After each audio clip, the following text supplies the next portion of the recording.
ओम नमः शिवाय। जय श्री ओम नमः शिवाय। जय श्री ओम नमः शिवाय। नमो अरविंदाय, नमो शिवाय, नमो आर्याय, नमो वज्राय,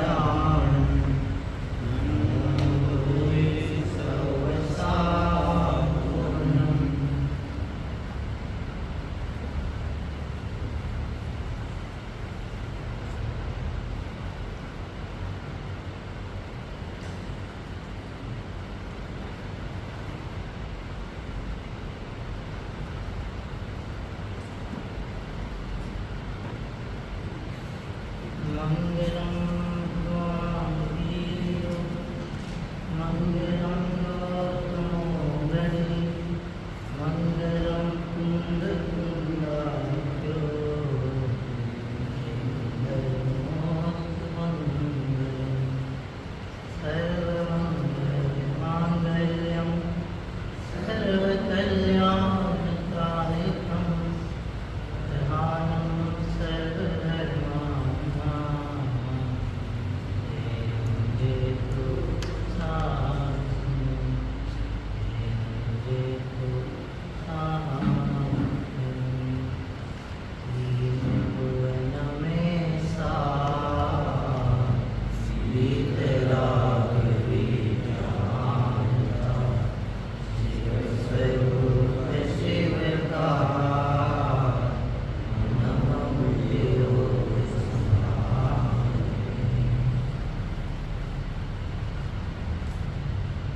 पंडित प्रवर दौलत राम की साहब ग्रंथ सीरीज छेड़ाला जी हमारे समक्ष विराजमान। छेड़ाला जी के 5वीं ढाल के आधार से अपना स्वाध्याय क्रम प्रवर्तमान है, जिसमें हम 12 भावनाओं का अनुचिंतन करते हुए कैसे हम अपने परिणामों की संभाल करें, इसकी कला सीखने का प्रयास कर रहे हैं। जब तीर्थंकर का जीव दीक्षा लेने के लिए जाता है या दीक्षा कल्याण का प्रसंग होता है, उस समय यह जीव इन भावनाओं का अनुचिंतन करता है। तो ये हमने पहले दिन वाक्य आपके बीच में पढ़ा था।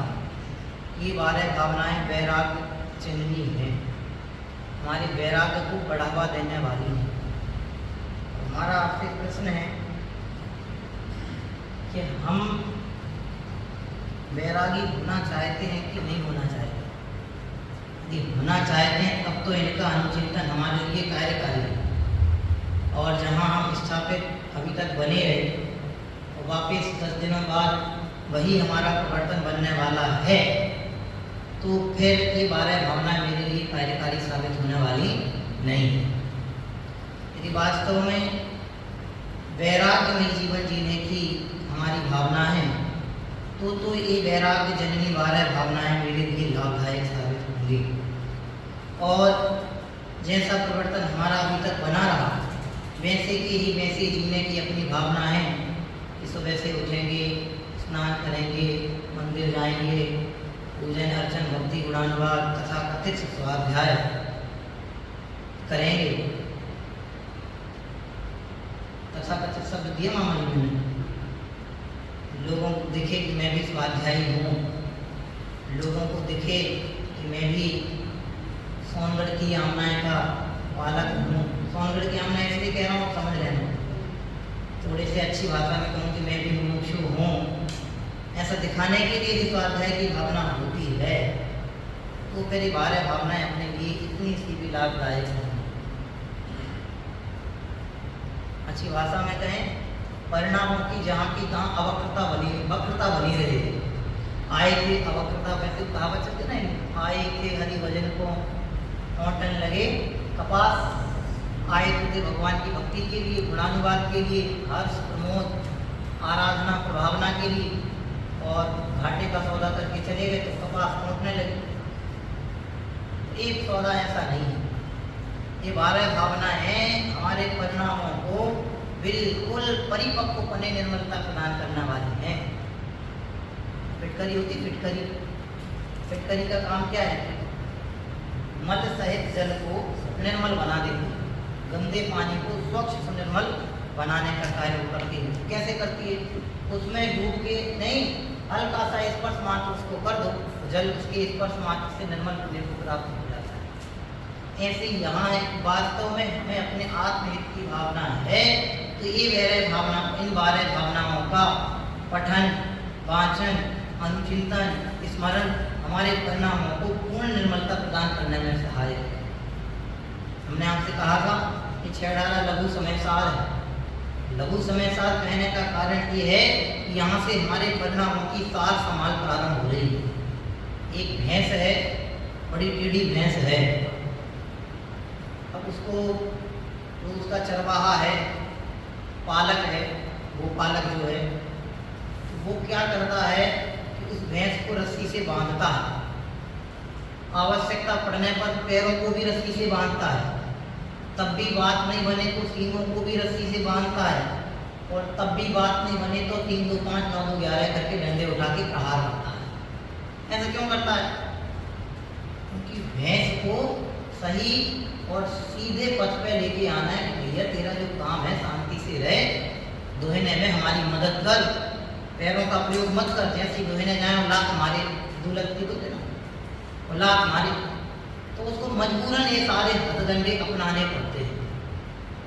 ऐसे ही यहाँ है, पहले तो उन्होंने बताया कि तुम शुद्ध हो, बुद्ध हो, चेतन हो, ज्ञायक हो, निर्मल हो, त्रिकाल शुद्ध हो, ये सारी चीज़ें बिल्कुल शांति से बताएं। जब वे बातें समझ में नहीं आई तो फिर इन सब बातों को एक एक करके स्पष्ट किया कि तुम संसार भावना, अनित्यता के पोषण में लगे हो, अशरणता को शरण मान करके लगे हो, तुम अनेक में एक बने की कल्पना कर रखे हो, तुम अपन पढ़ने वाले अन्य भावना, तुम पर में निज बने की कल्पना करके बैठे हुए हो, सो तुम ऐसे नहीं, सो तुम ऐसे नहीं।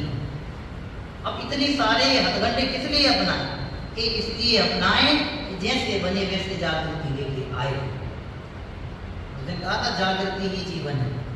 अब इन बिंदुओं के माध्यम से यदि जागृति नहीं आई तो जीते जी मरे हुए हैं।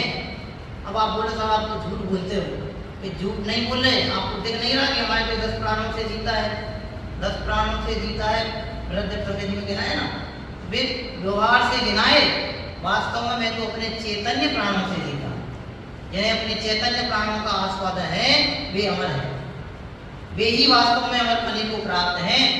अब मौज करो, अब हम अमर भये न मरेंगे। कब नहीं मरेंगे? जब हमें अपनी निज सत्ता का परिपूर्ण परिज्ञान होगा तब नहीं मरेंगे, नहीं तो भाव मरण सदियों से करता आया हूँ। अब ये बात अपने को यहाँ से समझने योग्य है।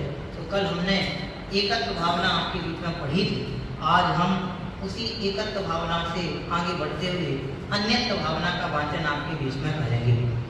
एकत्व और अन्यत्व ये दोनों एक दूसरे के परिपोषक हैं, दोनों में ज़्यादा अंतर नहीं है। एक सिक्का होता है, उसके दोनों, एक सिक्के के ही दोनों पहलू हैं, एकत्व और अन्यत्व। 100 में एकत्व करो यानी पर से अपने दूर हटो, पर में एकत्व नहीं करो। अब यहाँ लिख रहे अन्यत्व, ये जितने भी जीव निज चेतन द्रव्य को छोड़कर जितने पदार्थ हैं तो वे अन्य हैं, अपने नहीं, अन्य हैं अपने नहीं, ये अन्यत्व। अन्यत्व अन्यपना, अन्य मतलब अलग, भिन्न, जुदे, भिन्न भिन्न, तो मतलब जितने भी चर्म चक्षुओं से हमें इंद्रिय गम्य जितने भी विषय हैं वे सब अपने से भिन्न हैं, पर ऐसे ही भिन्न नहीं है, ऐसे ही भिन्न नहीं है। 4 अभाव में अपन अंतिम वाला पढ़ते हैं अत्यंत अभाव, उन सब में अत्यंत अभाव है। क्या है? अत्यंत अभाव है।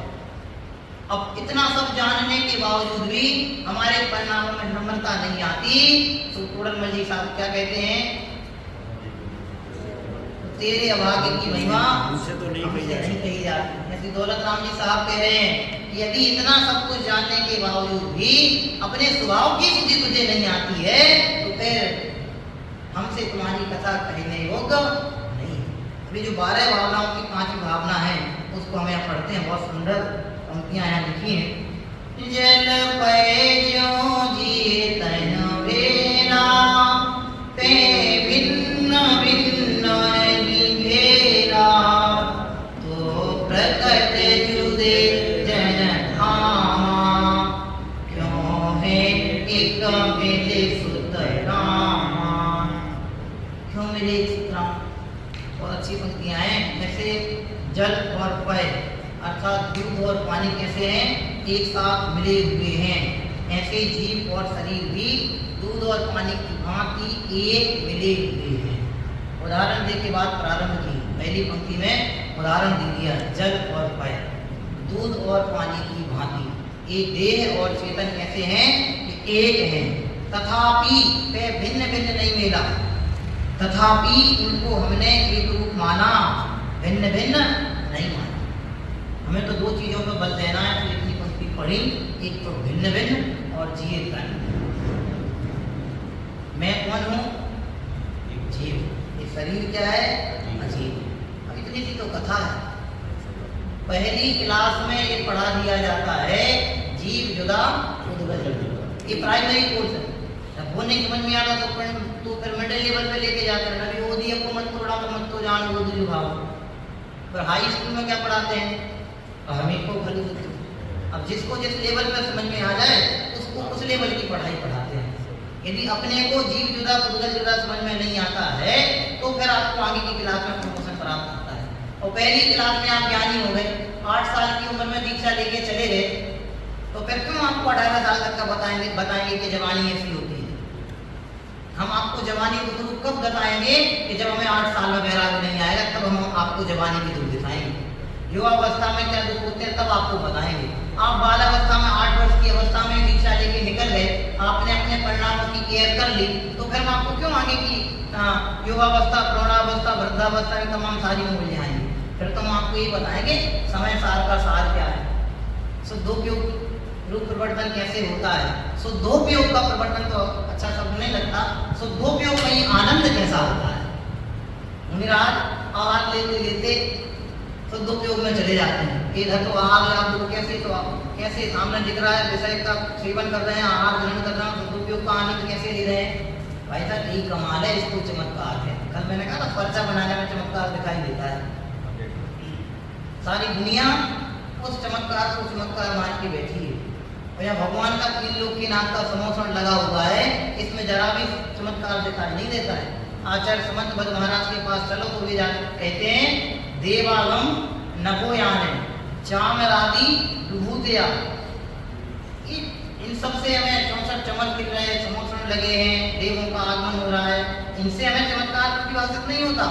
भीतर आपका ही वास्तविक चमत्कार है, परमार्थ चमत्कार भीतर आपका है। शुद्धोपयोग में ही आनंद ही वास्तविक चमत्कार है। जिसको इस चैतन्य का चमत्कार दिखाई देने लगता है वो जगत के चमत्कारों पर रीझता नहीं। मेरा रीझना कहाँ बन रहा है? अनादि काल से लेके आज तक इससे जुड़े हुए सब नौकर में, ये सब नौकर का कोटा है। देह और देह से संबंधित जितने भी पदार्थ हैं वे सब कौन से कोटे में जाते हैं? नौकर के कोटे में जाते हैं। मुकुंद महाराज ने पहली गाथा में गिना दिया, द्रव्य कर्म भाव कर्म नौकर्म से रहे जो है वही हमारा इस समय का सार है। सार शब्द की जो व्याख्या आती है तो सार शब्द की व्याख्या में गिनाया है, द्रव्य कर्म भाव कर्म नौकर्म से रहे जो है तो वही सार होती है। 3 भुवन में सार यही है, शिव स्वरूप भी यही है, शिव कार भी यही है। अब अपने को लगे तब है। एक बार शेख सिद्धि हमारी पढ़ाई है, सीखी सुनी हुई पढ़ाई है। एक बार क्या हुआ, शेख सिद्धि अपने घर में रह रहा था, उसकी मम्मी ने उसको खाने का बड़ा शौकीन था, तो उसकी माँ ने एक दिन अच्छे मावे वाले गुलाब जामुन बनाए, लेकिन शर्त रख दी कि तुझे जंगल से लकड़ियाँ लानी पड़ेगी। अब इधर माँ ने अपनी तैयारी चालू कर दी गुलाब जामुन बनाने की, इधर एक थोड़ा रेस्ट करके मैं जाता हूँ, तो पलंग पे लेट गया। अब शेख सिद्धि का नाम तो बड़ा हंसमुख वृत्ति का उसका व्यक्तित्व है, उसको सुन के लोगों को मजा आता है। और शेख जी ने सोचा थोड़ा आराम करके मैं जाता हूँ, क्योंकि जंगल से लकड़ी लाना है, बारिश का मौसम है, तो रेस्ट करता हूँ। तो पलंग पर रेस्ट करने लगता है। अब रेस्ट तो कहाँ करेगा, गुलाब जामुन कई वर्षों बाद उसके घर पे बन रहे थे, तो कल्पनाओं में उलझ गया। माँ गुलाब जामुन बनाएगी, एक खाऊंगा तो ऐसा आएगा, दो खाऊंगा तो ऐसा आएगा, तीन खाऊंगा, एक छुपा के रखूंगा, माँ उस डब्बे में रखेगी उठा, मतलब ऐसे कल्पनाओं के आलोक में वो घूमने लगा। एकाएक उसकी माँ, ये क्या कर रहा है तू, लकड़ी ले गया, गुलाब जामुन खाना क्या नहीं खाना? हाँ गुलाब जामुन तो खाना है। अब वो उठता है, वो आंखें मलता हुआ ऐसे ऐसे, वो क्या कहते हैं उसको, कुल्हाड़ी उठाता है, छोटी सी नहीं आती कुल्हाड़ी काटने वाली, उसको उठाता है और दौड़ के जंगल की तरफ जाता है। जल्दी जल्दी लकड़ियाँ काटता है, गट्ठर बांधता है, और जल्दबाजी में गुलाब जामुन दिखते हैं, लकड़ी तो कहाँ दिख रही है, गुलाब जामुन दिख रहे हैं, तो गुलाब जामुन की दौड़ में वो काटने वाला हथियार भी छोड़ के आ जाता है। अब इधर लकड़ियाँ रख देता है, सब घर में आ जाता है, सब हो जाता है। अब उसकी माँ बोलती है लकड़ी लेने जा, उसको ध्यान आता, अरे वो तुम्हें वही छोड़ आया, अब माँ को बताऊंगी तो माँ गुलाब जामुन करने की देगी। तो वो क्या करता है, दूसरा दिन बदल गया था, तो वो क्या करता है, दौड़ दौड़ के जाता है और उठाता है, उसको तो मिल जाती है, लेकिन वो बहुत गर्म रहती है, धूप की वजह से बहुत तप जाती है, तो बिल्कुल हाथ जलाने वाली तपन पैदा करने लगती है। तो पत्तों वगैरह के सहारे से उठाता है और हाथ में जैसे जैसे करके लेके जाता है, तो उसी रास्ते में वैद्य जी मिल जाते हैं। कौन मिल जाते हैं, वैद्य जी। उसको वैद्य जी को ध्यान में देख किया जाता है कि इसको बुखार आ गया है, उस लोहे की हथियार को क्या आ गया है, बुखार आ गया है। क्यों, वैद्य जी सामने दिख गए, क्यों, बुखार आने पे तो शरीर गर्म होता है ना, ऐसी वो गर्म थी तो उसको लगा इसको बुखार आ गया है, तो जाके वैद्य जी के सामने उसको ऐसे फेंक देता है। जैसे ही वैद्य जी के सामने फेंक देता है, वैद्य जी बोलते क्या हुआ, वैद्य जी तो जानते थे कि इसका नाम शेख चिल्ली, पूरा गाँव पर ही जितना शेख चिल्ली के कारनामों से। तो वैद्य जी से बोलता है, वैद्य जी इसको बहुत तेज बुखार आ गया, एक बार आप इसको चेक करके इसका ट्रीटमेंट करो। वैद्य जी ने जब उसका पहला वाक्य सुना, इसको बुखार आ गया है, वैद्य जी बोलते हैं दिखाते रहा हाथ देख, मुझे नहीं इसको आया है। वो अच्छा इसको आया है, वैद्य समझ जाते हैं, बोले देखो भैया इसका उपाय तो एक है, हम इसको दवाई नहीं दे सकते, लेकिन इसका एक उपाय है। बोले क्या, एक रस्सी लानी पड़ेगी, रस्सी से इसके गले को बांधना पड़ेगा, और बांध के आपको इसको कुएं में डालना पड़ेगा, बस इतना सा करना है, इतना सा। और वो जाके रस्सी लाता है, बांधता है, वैद्य जी के सामने उसको डालता और निकालता, वो ठंडी हो जाती है और उसका बुखार उतर जाता है। अब वो कहानी ज़्यादा लंबी चौड़ी ना करते, शॉर्ट में जाके आगे कहता हूँ, तो वैद्य को सीख लेता है उसका कि हमने बुखार उतारना सीख लिया।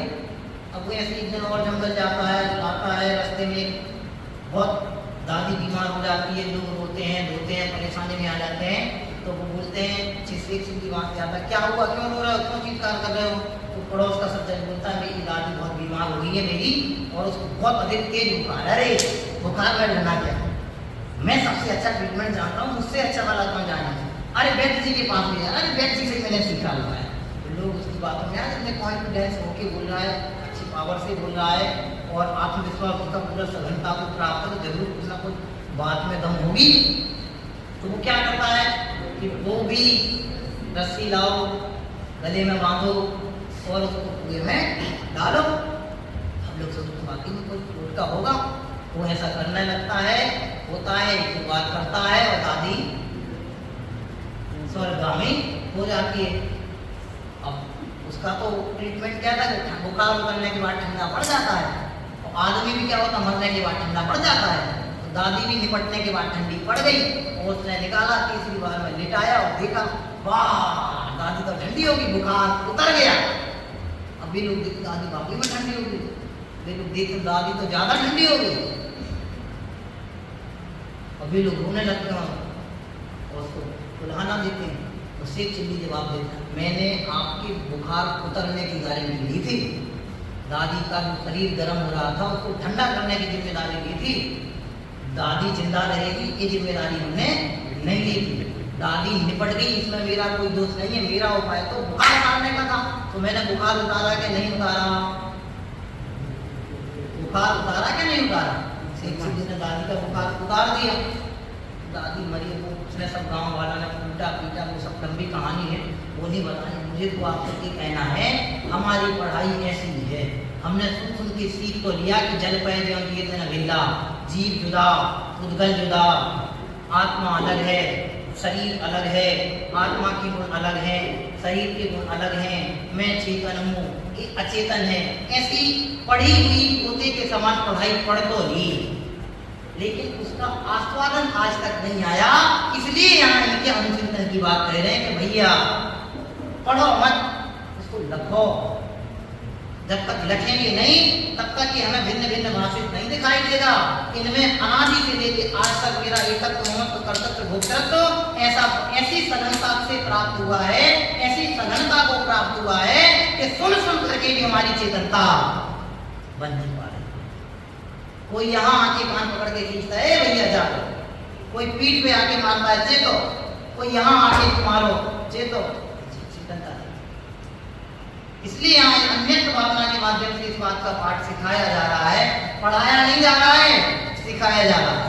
एक अंग्रेजी बहुत अच्छी सूक्ति आती है, teacher open the door, you enter by yourself. शिक्षक आपके द्वार खोल सकता है, लेकिन उस द्वार में प्रवेश आपको स्वयं करना पड़ेगा।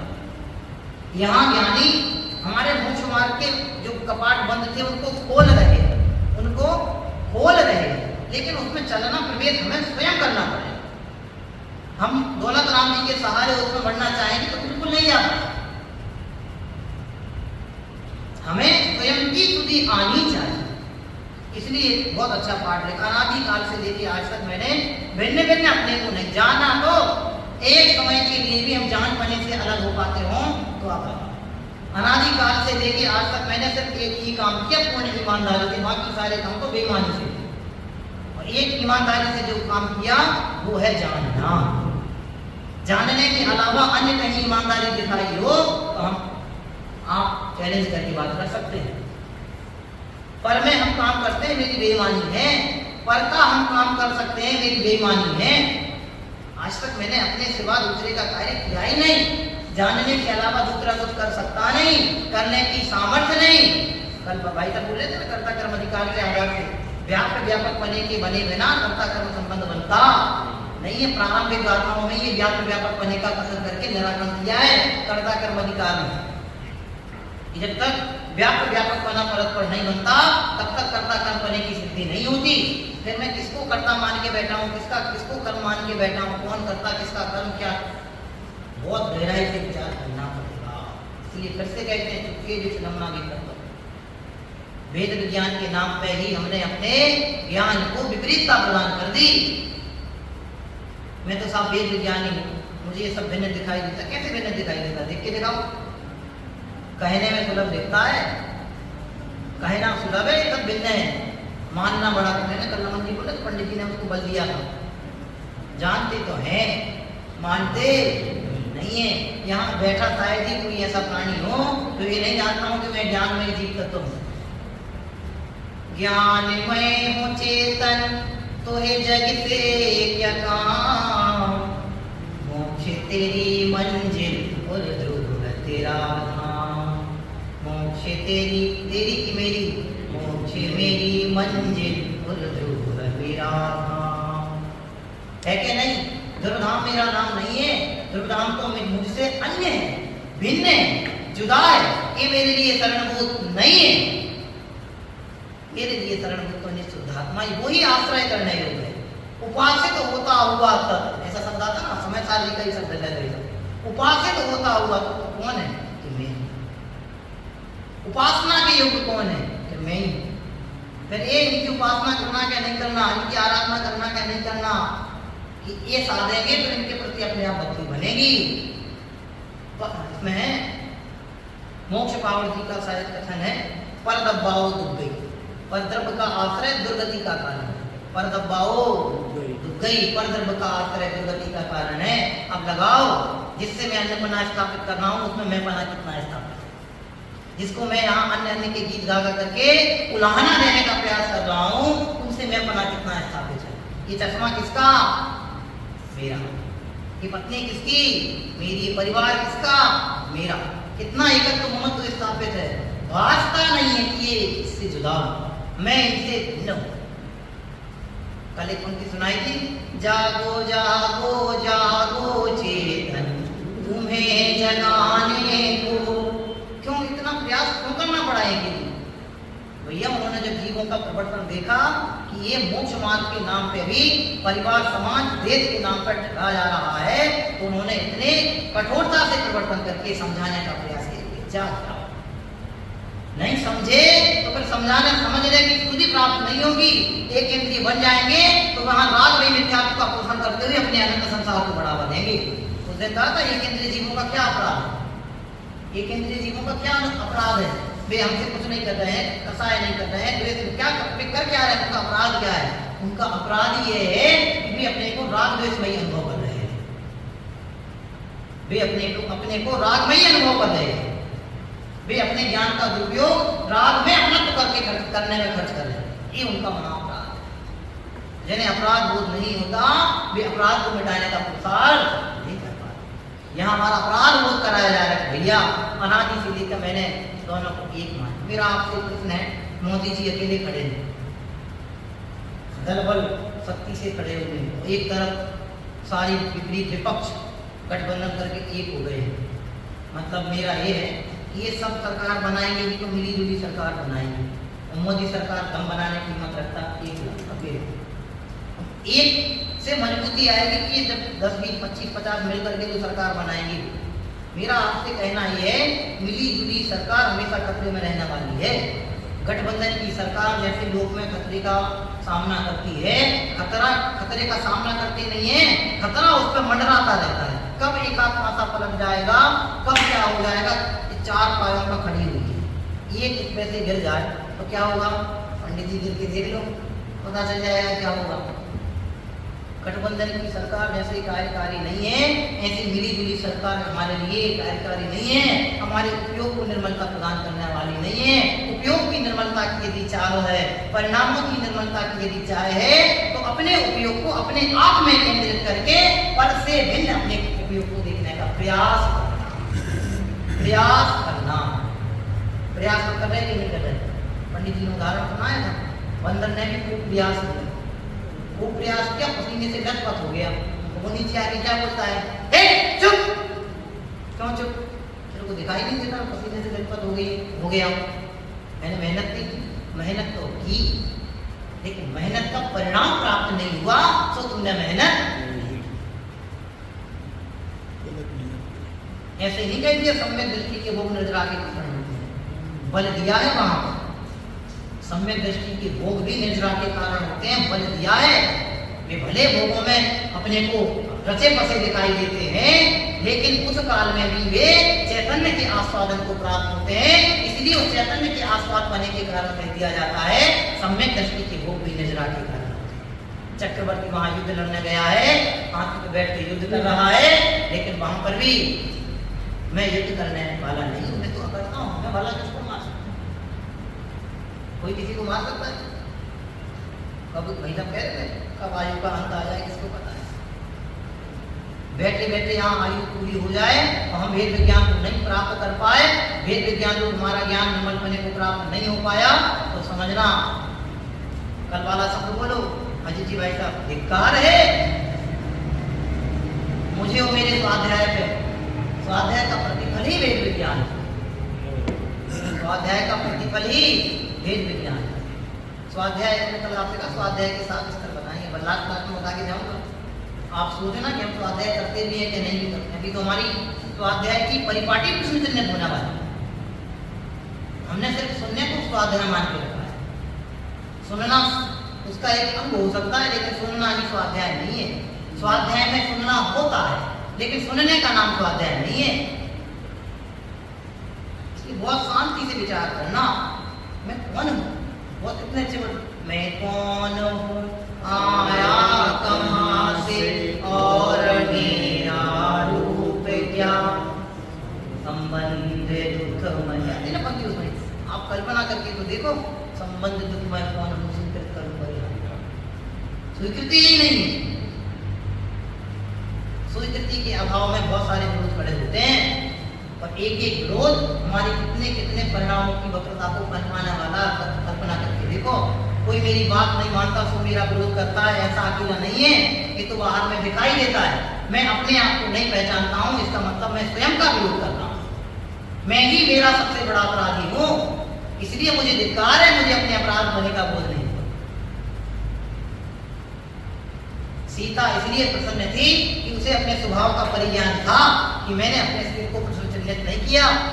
सीता की प्रसन्नता का कारण ये नहीं था कि राम मुझे मिल गए, सीता की प्रसन्नता का कारण ये था कि मैं आज तक अपने स्वभाव में, अपने सील में लांछन नहीं लगाई, इसलिए वो प्रसन्न थी। सील में लांछन ना लगने के कारण सती सीता प्रसन्न थी। आप ले लो अपनी परीक्षा लेना, आपको भरोसा नहीं ना, आपको विश्वास नहीं ना, आपको मेरे सील धर्म का भरोसा नहीं ना, ले लो अपनी परीक्षा। अग्नि परीक्षा के काल में भी वो प्रसन्नता को प्राप्त थी, ये था अपने स्वभाव की सामर्थ्य का बल। स्वभाव की सामर्थ्य से आता है, बल स्वभाव की सामर्थ्य से आता है।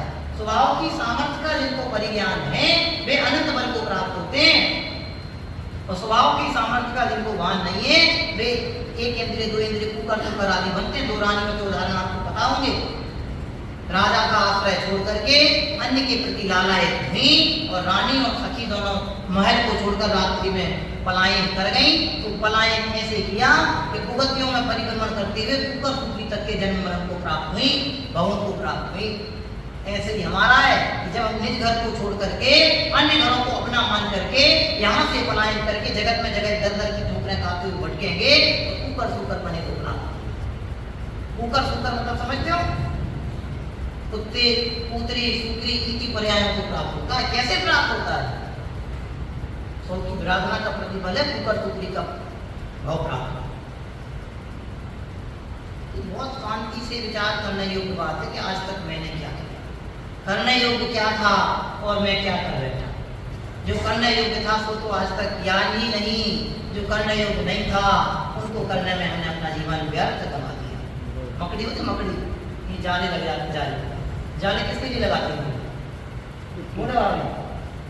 जाले से समझ में। घर कौन किसके लिए बनाता है? चंदू भाई जी आपने बांसवाड़ा में इतना बड़ा घर बनाया, किसके लिए बनाया? विकास भैया के लिए। आज विकास भैया आए नहीं, विकास भैया के लिए नहीं बनाया, बनाया हमने अपने लिए था। विकास भैया तो मजबूरी में फंस गए। लालसामयी वृत्ति तो मेरी स्वयं की थी कि शांति से रहेगी, कौन किसी घर में किराए से रहेगा? भाई साहब असली में तो हम किराएदार ही हैं, ठेकेदार तो बनने का प्रयास कर रहे हैं। ये हमें हमारे कर्म की किराए पर प्राप्त हुई है, हम इसके किराएदार हैं और हम इसके ठेकेदार बनने में अपने जीवन को बर्बाद कर रहे हैं। अब कल्पना की बात यह है कि देखो आनंद जब आता है किराया उगाने में आनंद आता है।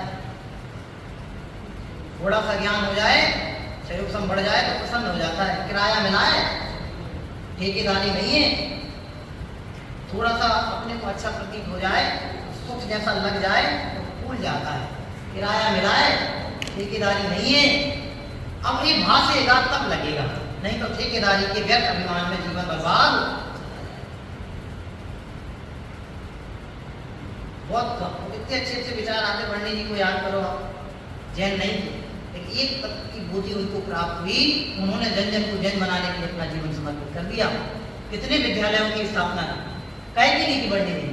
उन्हें क्या लग रहा था, उन्हें क्या लग रहा था, उन्हें क्या मिल रहा था?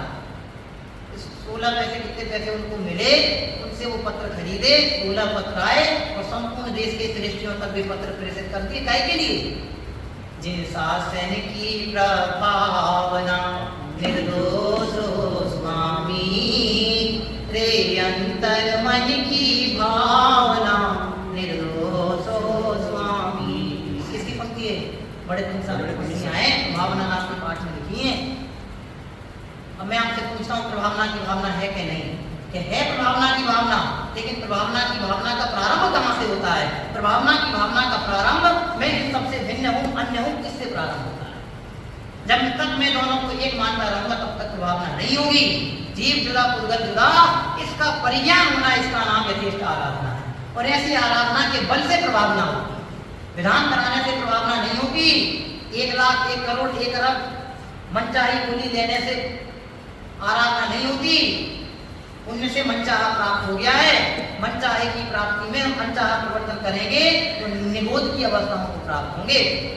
हमारा प्रवर्तन मन का प्राप्त होने के बाद अनचाहे रूप से प्रवर्तन करने का बन रहा है, इसलिए धिक्कार है तुझे तेरी परिणति। समय साथ मिल गया, कुंद मिल गए, श्रीमंद्रनाथ देव की देशना साक्षात प्राप्त हो गई, उसके बावजूद भी हम शौक की प्रमुखता से प्रवर्तन नहीं कर पाएंगे तो धिक्कार है मुझे मेरी परिणति। अब सोचो, आपने भाभी लड्डू बनाए, बोले वो तो हम ऐसे ही बनाते हैं, बनाते हुए आनंद आता है, खाने पे आनंद आता है। आप लड्डू बनाना और सबको एक एक लड्डू देना, जब तक आप सबको लड्डू बांटोगे, लड्डू की प्रशंसा, परिभाषा, चैप्टर, प्रश्नोत्तर सब कुछ करोगे, तब तक आपको लड्डू का मजा नहीं आएगा। लड्डू का मजा लेना है, एक बनाओ, हल्का सा टेस्ट कर लो, तो आपको तो किसी से पूछने की जरूरत नहीं रहेगी। ऐसे यहाँ है, आपने अन्य भावना पढ़ ली, अब इनको मत देखो, इनको देखो मेरा प्रवर्तन ऐसा है कि नहीं है। यदि अन्य भावना का आस्वादन करना है, अन्य भावना के अपने वैराग्यमयी परिणामों का पोषण प्रदान करना है, हो सकता वैराग्य से आती है। इसलिए यहाँ अपने को बल देकर के निर्णय करना, आनंद का आस्वादन आएगा। अमृत से गगरी भरो कि नमन प्रभु आज भरे। भगवान का नमन करने के लिए हम अमृत से गगरी भरे। भगवान अपने को बंदे दिखाई दे रहे हैं, तेरी आंखें सटीक निर्मल बने को प्राप्त नहीं हुई है, इसलिए ऐसा लगता है नमन प्रभु आज भरे। कर्मल का प्रक्षालन हो, इसलिए भगवान हम आपको नहलाने नहीं आए, प्रक्षालन करने आए। ये भावना जब तक नहीं आएगी तब तक परिणाम मिलने को, परिणामों का बल इसलिए देता हूँ, बार बार घूम फिर के मेरी गाड़ी परिणामों पे इसलिए आती है कि पूरा का पूरा खेल परिणामों का है। एक दुकान मेला लगा हुआ है, मेले में आप कब जाते हैं, लेकिन क्या क्या खरीदते हैं? सब दुकान से सब कुछ खरीदते हैं? नहीं खरीदते।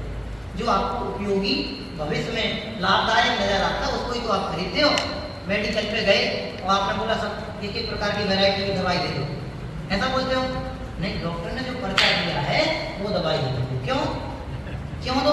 पर्चे वाली दवाई क्यों? तो सारे मेडिकल पे आए हो ना, कभी कभी तो आप आते हो, जब महान पुण्य का उदय आता है तब कहीं जाके बेड रेस्ट होता है, बेड रेस्ट होने के बाद कभी डॉक्टर आता है। ऐसे डॉक्टर आता है तो ऐसा लगता है जैसे 3 कसाय छुट्टी की अभावधारी मेरा आ जाए। इतना विश्वास डॉक्टर का होता है। मैं अकसाई हूँ, अकसाई, अच्छा एक प्रश्न आपसे पूछता हूँ, अकसाई है कि नहीं कसाई है? अकसाई है कि नहीं कसाई है? बोलो चंदू भाई। हाँ जी। अकसाई है कि नहीं कसाई है? देख लो मेरा जी भाई साहब, अकसाई है कि नहीं कसाई है? बोलो पंडित जी साहब, आप अपना थर्मामीटर अपने साथ लेके आएगा, नाप लिया कर। अजित भाई जी, अनंत चतुर्दशी के दिन मेरे पास एक ज्ञान की कला चलने वाली है। आज इतनी विधान बैठे में जल्दी चला गया, पता है कौन सी? मैं आज अपना वो क्या बोलते हैं पक्का करके आ गया हूँ, और अनंत चतुर्दशी के दिन मिलने वाली है। वो पैरामीटर पता है क्या है? उस पैरामीटर से मुझे ये पता चलने वाला है कि आप लोगों ने इन 10 दिनों में क्या क्या आतंकी अपनाए, आप लोगों ने अपने कसायों को बंद करने के लिए क्या क्या उपक्रम किए। अब क्या करना? मेरे पैरामीटर का इंतजार करना, मेरे पैरामीटर का इंतजार करना कि अपने परिणामों की संभाल करना। परिणामों की संभाल के सिवा दूसरा कोई पैरामीटर विश्व में सर्वोत्कृष्ट बन नहीं सकता। बहुत शांति से विचार करो और यहाँ आके जुट जाओ। जीव जुदा उदगल जुदा, यही तत्व का सार। बहुत विचार करो, भगवान के सामने आओ तो ऐसी भावना भाव, देखिन आया चेहरा आपका, अंतर का निधान दिखे, जब जब देखूं भगवान तुमको, मुझे मेरा भगवान दिखे, मुझे मेरा भगवान दिखे। भगवान का अंत में आगे चढ़ाया था मामा जी आपने? सबसे बड़े, अरे 3 लोक का त्रिकालाधिपति ये है, त्रिभुवनेश्वर, 3 भुवन का ईश्वर ये है। अब इसके प्रति इनके आधार से जुड़ने का प्रयास करोगे तब जाके आपको सब अन्य अन्य दिखाई देंगे, नहीं तो अन्य में मैं पने की कल्पना कब हो जाती पता ही नहीं चलता। मैंने तो उस दिन आपसे कहा भी था, भैया आप सोते हो कि नहीं सोते हो? 24 घंटे में कितने घंटे सोते हो? पहले आपका नाम बताओ मुझे, मैं नाम भूल जाता हूँ। हिमांशु भैया, सोते हो कि नहीं सोते हो? कितने घंटे सोते हो? 6 घंटे। अब मान लो आप 6वें घंटे के उसमें बिल्कुल लास्ट स्टेज पे चल जाओ सोने के, और वहीं आपको एक सपना आ गया, और सपने में ये आया कि अंबानी ने आपको 25 करोड़ की प्रॉपर्टी आपके नाम कर दी है, और 25 करोड़ की प्रॉपर्टी अंबानी ने आज सुबह आपके नाम की है, और आप 25 करोड़ की प्रॉपर्टी में घूम रहे हो, और उसी समय आपकी पत्नी आए और आपको जगाए, ये जी उठो, गुड मॉर्निंग। आप आपकी पत्नी के 12:30 बज जाए उसके टाइम, और वो बाथरूम में जाए और बाल्टी भर के ए जी, और आप वहां से बोलो ए क्या हुआ? मेरे 25 करोड़ गीले हो गए, गीले हो गए, गीले हो गए। अब मेरा आपसे अपने पत्नी आपको क्या कहेगी? क्या कहेंगे? बोलो अनिल जी, भाभी जी आपसे क्या कहेंगे? बोलो पंडित जी मुझे 25 करोड़ दिलाओ फिर हम बताएंगे फिर क्या कहेंगे। पत्नी ये कहेगी सुबह सुबह तुम्हारा दिमाग ठनक गया है, बोरा गए हो, पगला गए हो। हमारे बुंदेलखंडी बोलते हैं पगला गए, ऐसे ही हम पर से अपनत्व के कारण पगला रहे हैं। पर में ऐसी प्रीति हो गई है कि बोराए हुए घूम रहे हैं। हमें पर की प्रीति के कारण भी ऐसा लगता है, तो भाव में भी ऐसा लगता है जैसे तो तुम्हें परिवर्तन हो रहा हो। पर की प्रीति के कारण हमें ऐसा लगता है जैसे हम ही सबसे बड़े धर्मात्मा हो गए हो। पर की प्रीति के कारण मुझे ऐसा लगता है कि हमसे बड़ा मौजूद दूसरा कोई है ही नहीं। भाई साहब आप कल्पना करके देखो, एक से एक सदुपयोगी वाले जी पढ़े हुए हैं। इस काल के अंत तक जैन संत रहेंगे, भजन में पढ़ते हैं 3 कम 9 करोड़ भावलिंगी संत इस काल में वर्तमान विराजमान बने रहेंगे। आपसे बड़े बड़े एक से एक किस मारकर इस काल में बैठे हुए हैं। फिर हम धर्म के नाम पे अपने आप को ऐसे ठगाए जा रहे हैं कि हमें कल्पना तक का विचार नहीं है। इसलिए बहुत शांति से और सटीकता से विचार करना कि हमारी धर्मात्मक पनी का पैमाना क्या है। अन्य भावना का बहुत विचार इस दृष्टि से करना, हमने अन्य से प्रीति के कारण भगवंतों से प्रीति हो गई, इसका नाम भी धर्म नहीं कहा। लंबी बात कह दी, भगवंतों से भी प्रीति हो गई, इसका नाम भी धर्म नहीं कहा। आप गुरुदेव सिंह के जो प्रवचन आते हैं ना, उन प्रवचनों को, हिंदी वाले प्रवचनों को पढ़ना, तो उसमें एक ऐसे वाले बात कितने आते हैं आप सोचना। अरे एक इष्टोप देश के प्रारंभिक प्रवचन सुनोगे तो बहुत गिना, ये 3 नंबर की जो आता है मोहेन समर्थन ज्ञान, उसका विश्लेषण सुनना एक बार, आपको पता चल जाएगा कि अपनी भावनाएं कितनी उत्तमता को प्राप्त है। भाई साहब श्रीमंदिर पूजन में रोज रोज पढ़ते हैं, अभिमान किया जड़ का अक्षय निधि को नाम पहचाना, मैं जड़ का हूँ जड़ में आहे, यह सोच बना था मस्ताना। मस्ताने मस्त है, दूसरे परिवर्तन कर रहे हैं। बात तो ऐसी है कि आवाज गोपाल सबको सुलभ हो जाए, लेकिन हम अन्य में ऐसे दीजे हुए हैं कि सुलभ से सुलभ बात को भी दुर्लभ बनाए जा रहे हैं। इसलिए कदम कदम पर कंटक भरे हुए हैं, बहुत सावधानी पूर्वक प्रवर्तन करना।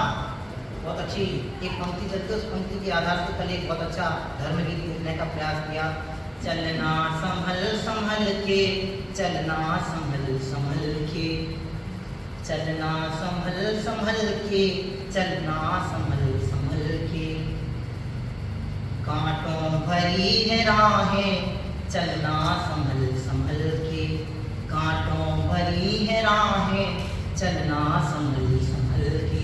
राग द्वेष के कांटे, संसार स्वांग के कांटे, स्त्री परिवार कुटुंब के कांटे कदम कदम पर बिछे हुए हैं। एक एक कदम सोच करके, समझ करके रखने का प्रयास करना, निश्चित ही धर्म बुद्धि जागेगी, धर्म में हमारा परिवर्तन होगा, जीवन समाधिमय होगा। ओम नमः शिवाय। विचार।